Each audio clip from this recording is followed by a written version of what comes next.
Bringing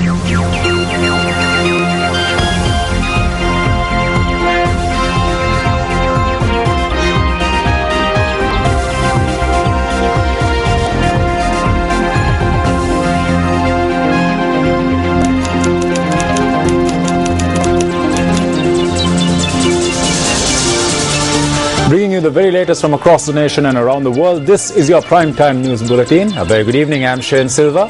And I'm Krishni Panitharatna. We start out the news, the look at your headlines first.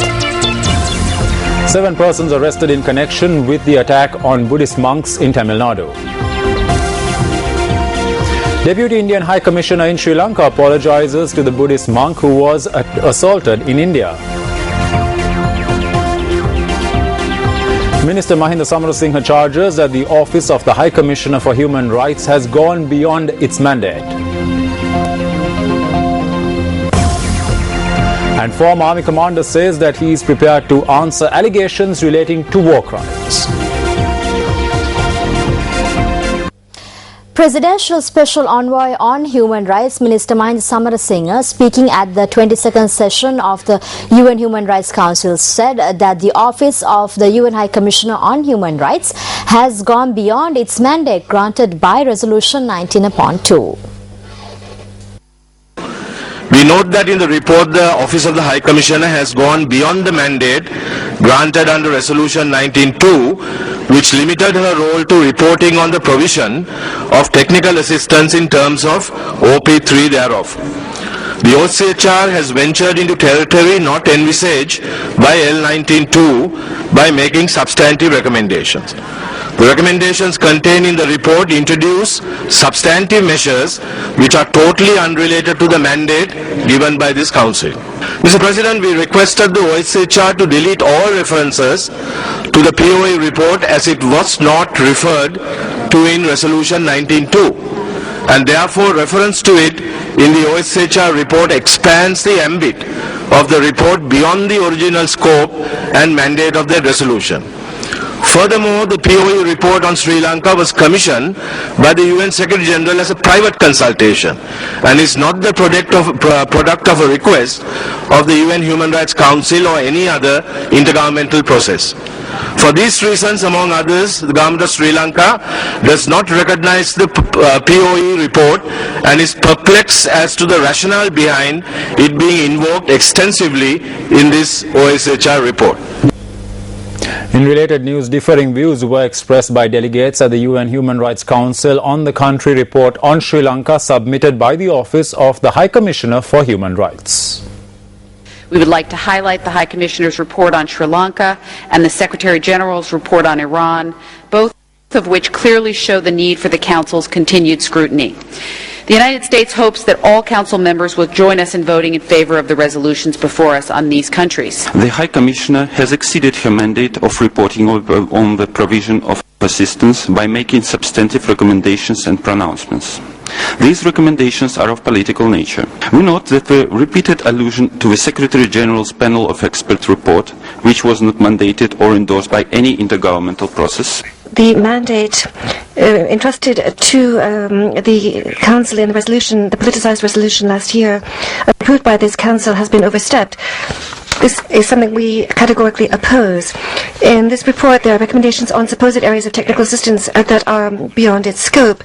Sri Lanka faces such major issues as domestic reconciliation, peace consolidation, and economic development. China calls on the international community to support the government in its efforts to promote reconstruction, economic development, and national reconciliation, and allow it time and space. We commend the achievements Sri Lanka has made in generating economic development, recovery of the war-affected areas, demining, and resettlement of former RDPs.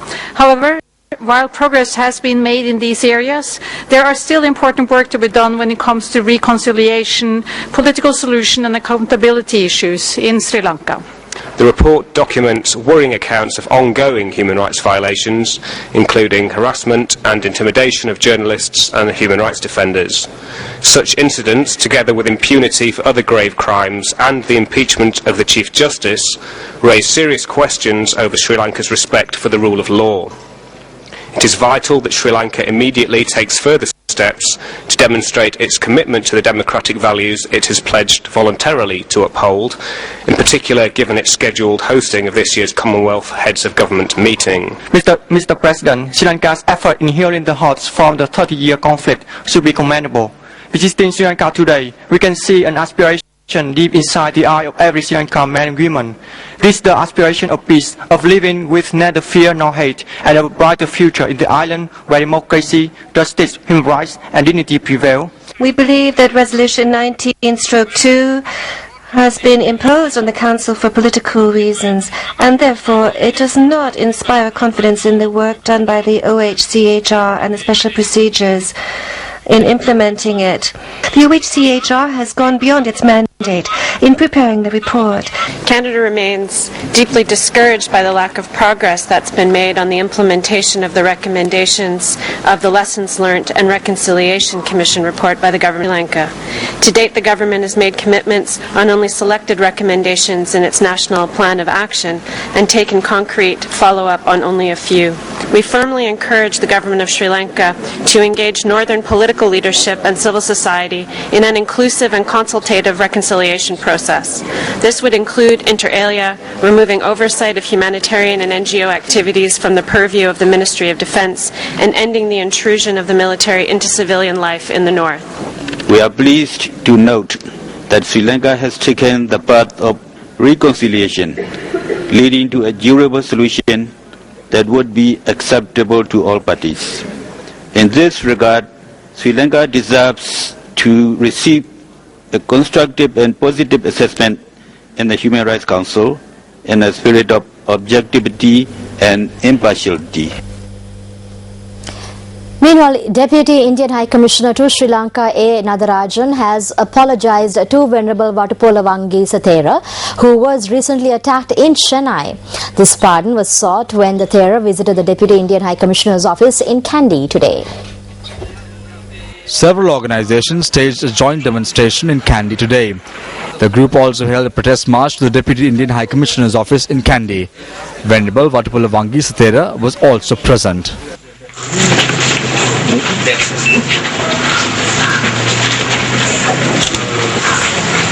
are happy to see you back in Sri Lanka, and whatever has happened in Chennai, we feel very sorry that such things happened for you, and we hope such things will not happen. Meanwhile, the acting Sri Lankan Deputy High Commissioner in Chennai, Amir Ajwad, has requested that visits to Tamil Nadu be postponed until the situation there improves. He said a discussion was held this morning with the Tamil Nadu police regarding the security of Sri Lankans in Tamil Nadu. 7 people have been arrested thus far over the recent attacks on 2 monks in Tamil Nadu. We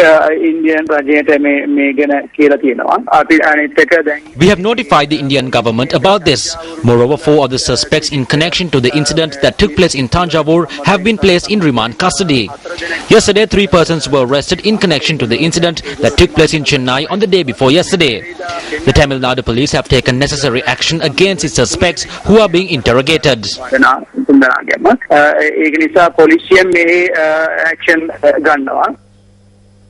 Several demonstrations were staged in Colombo today as well to protest the recent attacks on monks in Tamil Nadu.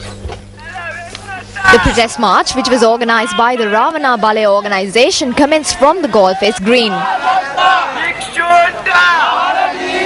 They made their way to the Indian High Commission in Colombo to hand over a letter. අපි අවිහිංසාවාදී පිරිසක් ආමුදුරවරු කියන්නේ ඒ වගේ අයට තමයි මු පහර දුන්නේ. ඒක නිසා අපේ ගමන වළක්වන්න එපා. අපි නෑ අපේ ගමන වළක්වන්න එපා. එල එච්චරයි. අපි කාටවත් කරදර කරන්නේ නෑ.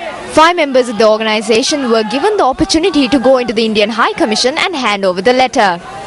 The Inter-University Bhikkhu Bala Mandala also organized a protest march today. 5 monks from the organization were given the opportunity to enter the Indian High Commission and hold a discussion with the High Commissioner. Meanwhile, several chief prelates also met and held discussions with the Indian authorities today. Furthermore, several chief prelates also met and held discussions with Indian authorities today. We came to submit a letter requesting protection for monks and Sri Lankans visiting the country.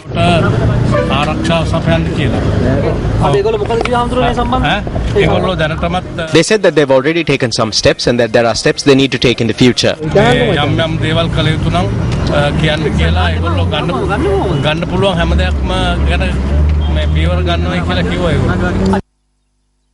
They said they will take every step possible. They said they will do everything to protect the Sinhalese.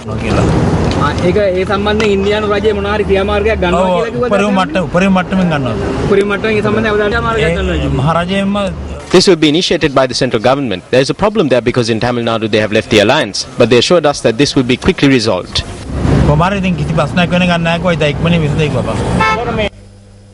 Now, views were expressed on this matter at separate media briefings convened today. We are asking the question on behalf of the monks. Why is the government following a policy of silence? The situation is that Sri Lanka could not even make an official statement about this. Until GL Peiris was questioned in Parliament yesterday, they were silent. What we want is to ensure the security of the country and not to create a challenging situation abroad.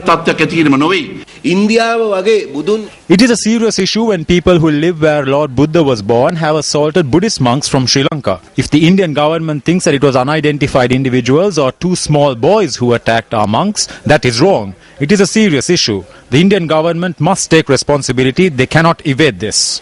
The Hindu newspaper reports that the Indian government has decided to put forward a proposal to the Indian Parliament regarding the issues of Sri Lankan Tamils. Quoting Indian authorities, the Hindu reports that the Indian government is drafting a proposal in this regard. Analysts point out that this move was made as an attempt to please the leader of India's DMK, M. Karunanidhi. One of the main conditions put forward by the DMK leader, M. Karunanidhi, after the DMK withdrew its support from the Indian coalition government, was that a proposal should be presented to the Indian Parliament regarding the issues of the Sri Lankan Tamils. Meanwhile, a group of lawyers in Chennai engaged in a protest against Sri Lanka by attempting to surround the official residence of the governor in Madurai and the Madurai airport. The protesting lawyers had demanded that the Indian government should vote in favour of the US-sponsored resolution against Sri Lanka at the UNHRC. When they attempted to surround the official residence of the governor in Madurai, a clash broke out between the police and the protesters. South India's Sun TV reported that after the protesters were removed from the location, they attempted to surround the Madurai airport. Sun TV also reported that after the police removed them again, the protesters attempted to surround several post offices in the area. Meanwhile, former Army Commander Sarath Fonseca says that he is ready to answer any questions from any inquiry panel over allegations of war crimes during the final stages of the war. Fonseca made this statement at a news conference with Sri Lanka's Foreign Correspondents Association in Colombo yesterday.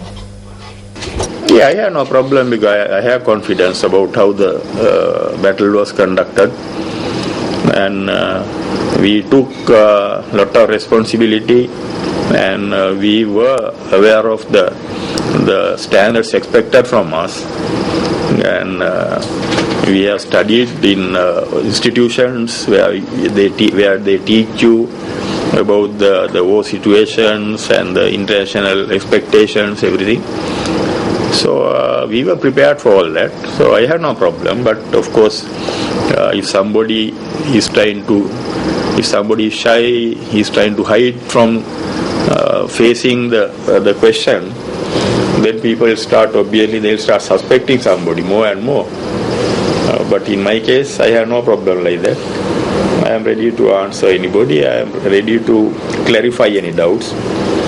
And I think it's my job also. The former army commander also spoke about Sri Lanka's relationship with India. Something like that. We had very long-standing relationship with India. It had never been as bad as today. Today, relationship with even India is at a stake.